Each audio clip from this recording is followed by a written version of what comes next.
Hello dear students, I am Poonam Patil from KKW CABT Nashik. You have already watched some videos on communication skills and personality development on this channel. Today we are going to see some tips on body language. So today's topic is science of body language. In these videos you are going to see what is the concept of body language, what are different ways of communication, what are types, elements in body language, and how one can be improve body language. So let's start. First we are going to see what is body language. Body language is a type of non-verbal communication in which physical behavior instead of words is used to express or convey information. Such behavior includes facial expressions, body posture, gestures, eye contact, touch, and the use of space. Body language exists in both animals and humans, but the focus is given on interpretations of human body language. It is also known as kinesics. In a community, interpretation of a particular behavior may vary from country to country or culture to culture. Body language, a subset of nonverbal communication, complements verbal communication in social interaction. Nonverbal communication accounts for the majority of information transmitted during interpersonal interactions. It helps to establish the relationship between two people and regulates interaction. Hence, it is crucial to accurately read body language to avoid misunderstanding in social interactions. What are the different ways of communication? See, there are spoken word, written word, visual images, and body language. But most of the focus is given on spoken words. Do you know how much percent of the message is going to convey by the words? Only 35%, whereas 65% of message is going to convey by non-verbal messages. What are that? Just see. There are different types of non-verbal communication, just as chronemics.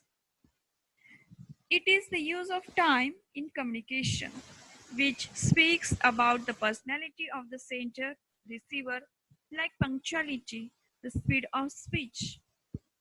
Vocalics, the volume, tone of voice, and pitch used by sender for communicating a message to the receiver is known as vocalics or paralanguage. Haptics, the use of touch in communication is the expression of feelings and emotions. Kinesics, it is the study of the body language of a person, that is gestures, postures, facial expressions. Proxemics, the distance maintained by a person while communicating with others, communicates about the relationship of the person with others, like intimate, personal, social, and public. Artifacts, the appearance of a person speaks about his personality, that is, by way of clothing, carrying jewelry, lifestyle, etc. This kind of communication is known as artifactual communication. So that before the speaker is going to be start his communication, the listener or the receiver is going to be understand a lot about the speaker or about the content what he is going to be speak. Let's see what are different elements of body language. First one is facial expression. Second, posture. Next, gestures, eye contact, space, handshakes, and tone of voice. Now we are going to see one by one. First, we are going to see is facial expression. It is combinations of eyes, eyebrow, lips, nose, and cheek movements hail from different moods of an individual. Just look at the slide. You can observe the different facial expressions. There is happiness, sad, sadness, surprise, fear, disgust, anger, and neutral. Facial expression and body language are content when interpreting emotions. Behavioral experiments have also known that the brain processes the other's facial and bodily expressions simultaneously, which gives the meaning to the message. This study shows accuracy in judging emotions based on facial expression. Because of the face and the body are normally seen together in their neutral proportions, and the emotional signals from the face and body are well integrated. So facial expressions also very much important part of body language. Next one is posture. Emotions can also be detected through body postures. Body postures accurately recognize when an emotion is compared with a different or neutral emotion. For example, a person feeling angry would dominance over the other, and their posture would display approach tendencies. Comparing these to a person feeling fearful, they would feel weak, submissive, and their posture would display avoid tendencies, the opposite of an angry person. Sitting or standing postures also indicate one's emotions. A person sitting tilted back of their chair leans forward with their head nodding along with the discussion implies that they are open, relaxed, and generally ready to listen. Other hand, a person who has their legs and arms crossed with the foot kicking slightly implies that they are feeling impatient and emotionally detached from the discussions. Even in this picture, you can look at what are the postures of poor postures and good postures. Who is the showing a good postures? The back of that person is straight. It shows the confidence of that person. Next one is gestures.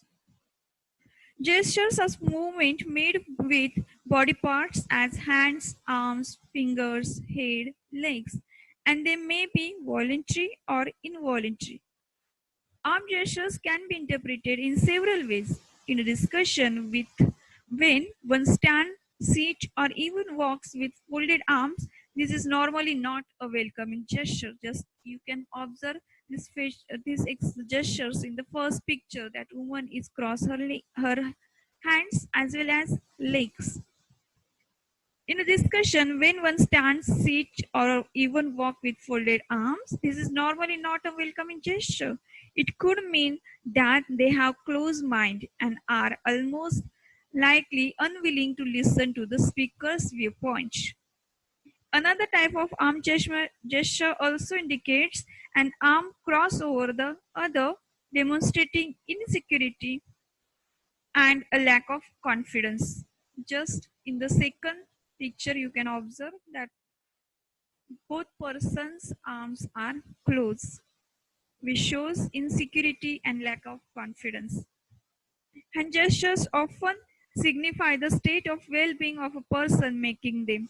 Relaxed hands indicate confidence and self-assurance, while clenched hands may be interpreted as a sign of stress or anger. If a person is wringing their hands, this demonstrates nervousness and anxiety.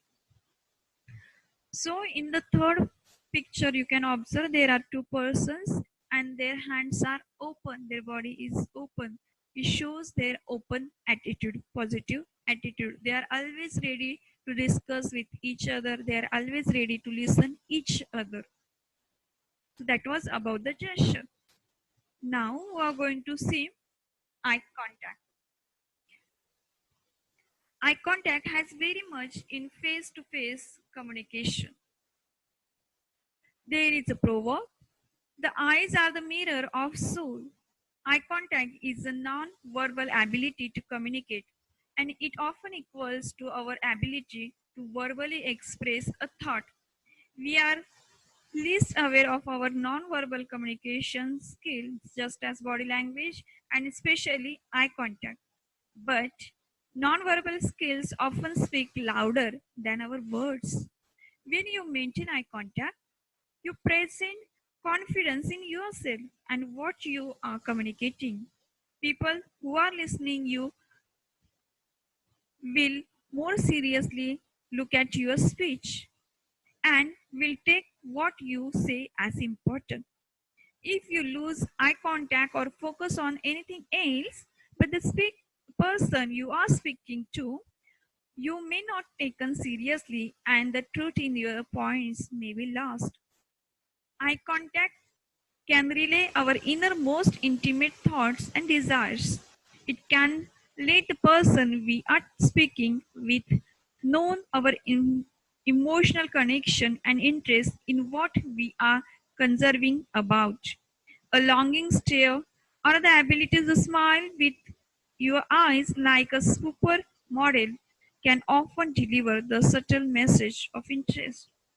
The speaker must look into the eyes of the audience from right to left and left to right. This will build up the confidence and eliminate the nervousness. It builds the rapport between the speaker and listener. So that eye contact is a really important part of your communication. Even in the public speaking, it gives most important part. People are going to be listen if you're going to make eye contact with them. Next is space. The space between the sender and the receiver of a message influences the way the message is interpreted. The perception and use of space varies sufficiently across cultures and different settings within cultures. Space in nonverbal communication may be divided into four main categories: intimate, social, personal, and public space. The distance between communicators will also depend on status and social role. Intimate distance is used for embracing, touching, or whispering. Personal distance is used for interactions among good friends or family members. Social distance is used for interactions among acquaintances, whereas public distance is used for public speaking. Changing the distance between people can convey a desire of intimacy, declare a lack of interest, or decrease domination. It can also influence the body language that is used. When people talk, they like to face each other. That is about the space. Next one is handshake. Handshakes are regular greeting rituals and commonly done on meeting, greeting, offering congratulations or after the completion of an agreement. They usually indicate the level of confidence and emotion level in people. Studies have also categorized several handshake styles as finger squeeze, the bone crash, the limb fish, etc. Handshakes are popular in the US and are appropriate for both between men and women. However, in other cultures, it may not be allowed. Likewise, in Hindu cultures, Hindu men may not shake hands with women. Instead, they greet women by placing their hands as if praying and says namaste. A firm, friendly handshake has long been recommended in the business world as a way to make a good first impression. So there is a lot of importance for handshake in the business corporate areas. Next one is tone of voice. It is a combination of spoken language and body language. The manner in which someone is said can affect how it should be interpreted. Shouting, smiling, irony, and so on may add a layer of meaning which is neither pure body language nor speech. So that these are different form of expression we are using in communication. Now we are going to see how one can be improve body language. First important thing is that you have to be first smile with your audience. You should uncross your arms. Use proper eye contact. Sit or stand up straight. Relax your shoulders. Straighten your entire spine, including your knee. So your position is also important. How you are going to be stand in front of your speaker, in front of your audience. Calm your space. Do not stare at the floor. Slow down your speech. Take a deep breath.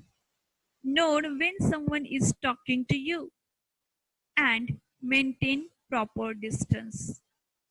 So, following all these tips, one can be improve their body language, which is the most important part in communication. Because after all, non-verbal messages are going to be convey a lot of than verbal messages. So that was for science of body language. Thank you.